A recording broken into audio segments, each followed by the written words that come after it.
Happy birthday to you. Happy birthday to you. Happy birthday. Happy birthday.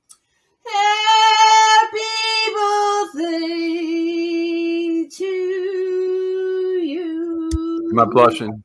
Am I blushing? Thank you so much. That was awesome. You got a good voice. I didn't know. So tell my audience a typical day of an F-14 pilot from when you wake up until the end of your shift. Well, the typical day starts the day before because they write a flight schedule the day before, and you're going in and rubbing the shoulders of the guy who writes the flight schedule and saying, "Put me on there. Where can I leave the $20 bill, or can I buy you lunch?" Because you want to get on that schedule every day, right? And so you get your name on the schedule and a mission, and that leads to what kind of planning that you need to do. So once you know you're going to fly, you go figure out what mission you have, and then you get with your Rio or the other crew, if it's a multi-plane, and you start doing a lot of planning. And that's one thing I don't think people realize about flying jets, especially these days, is there's a tremendous amount of planning that goes into every hour of flying that we do, whether it's training or a combat mission. You're trying to get the most out of it that you can, out of the training, of course. And in a combat mission, you're going to do very extensive planning to mitigate any risks that might be out there in the combat area. So you do a lot of work to get that stuff ready, and then you get up in the morning and you go to work, and you about 2 to 3 hours prior to the flight, you're going to set up a briefing room, and you're going to create some slides, whether it's a PowerPoint slide these days or on a whiteboard, a magic kind of whiteboard, and you'll put, the crew, the mission, and there's a whole checklist of items that we go through, whether it's, the threats that we're going to face that day, not just from whoever we're wargaming with, but the threats of the weather, of maintenance, who's new in the flight, who didn't sleep that day, how much have they flown in the last 6 months, all those, what experience level do they have in the airplane in general. All those things go into planning the mission, and the things that we discuss prior to takeoff.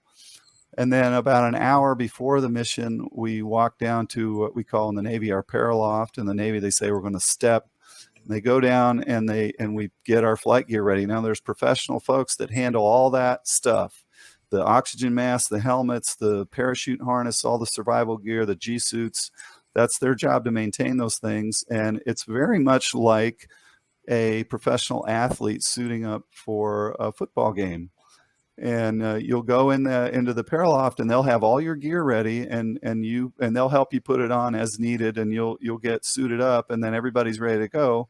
You'll grab your helmet and whatever clipboard, or we called it a brain bag, a little bag that you'd have all your notes in, right, for the mission. And in some cases, in these modern airplanes, they have a computer card that they've prepared some data that they want in the airplane, whether they're navigation points, targets, these kind of things, and that's all ready to go. And you go out to the airplane and put it in the airplane. And a mission recorder tape. Back in those days, we had a videotape.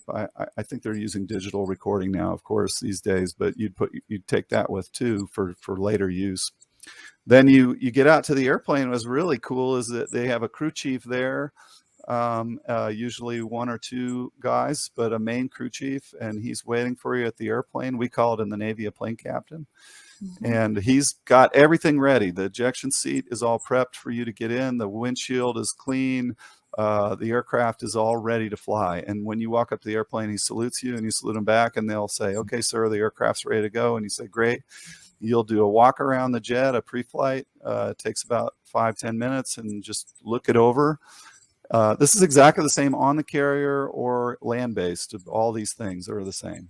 So then we hop in the airplane, and they'll help you strap in with the onto the ejection seat. It's kind of difficult sometimes. We get the G suit hooked up and the oxygen mask hooked in, and you're connected by your feet, believe it or not, to the ejection seat with what we call stirrups that pull your legs in so they don't hit things on the way out if you have to eject. So a lot of things, something that I didn't realize until I flew military airplanes, I'd flown a lot of civilian airplanes, is how uncomfortable all that stuff is. You know, you got the helmet and the flight suit and the G suit and the parachute harness and the oxygen mask and the visors down and gloves on, and you literally feel like you're strapped into this seat, an ejection seat that comes out of the airplane at 18 G's. So you want to make sure your parachute harness is tight. Everything is not going to go flying off of you in that case. So in the end, you're sitting in this machine and you feel like you can hardly move. So you kind of get used to that, and you get used to how you would loosen certain things up in a dogfight, because in a dogfight you have to sometimes look behind you or up. So you learn how to do those things. It's all acquired skill that you can't really simulate in a simulator or in virtual reality. And that feeling of uncomfortableness when you first start flying is something that takes a little while to get over.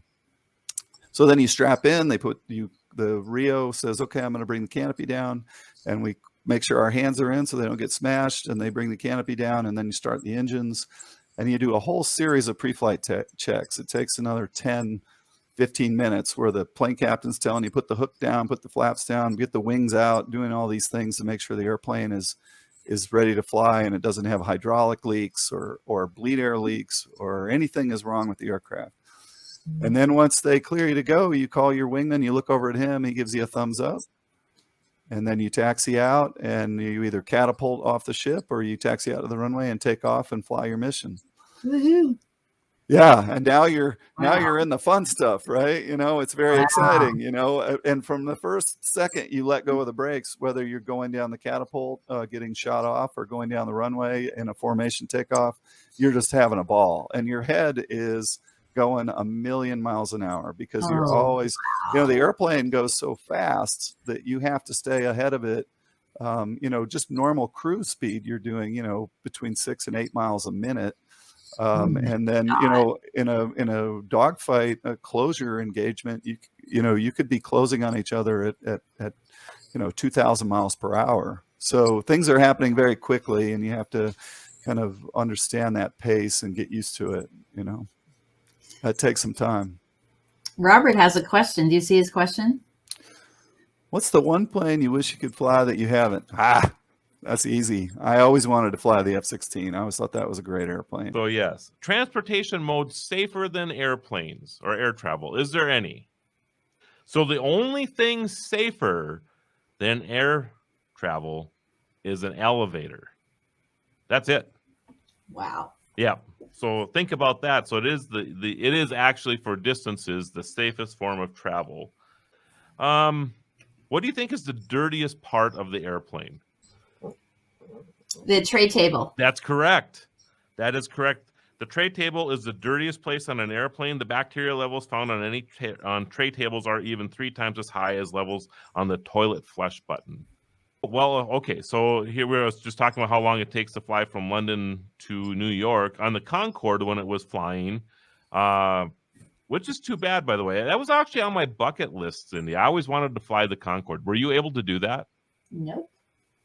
I can't believe that they stopped flying that plane, actually. I mean, I understand why, but so it took 2 hours and 56 minutes from New York to London on the Concorde. Today, it takes at least 5 hours and 16 minutes if you were flying the fastest aircraft. So that's how fast the Concorde flew at the time. Wow.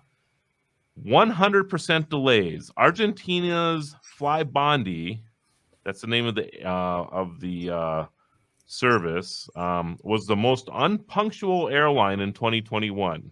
Really? With an on-time performance of 0%. Smarty pants. That's because Kristen put all this stuff together. That's why she's calling me this. This is actually the factoids that Chris found here. So, oh, thank you, Chris. Punctual airports. Japan's Osaka Airport is the world's most punctual airport. 98.5% of its flights depart on time.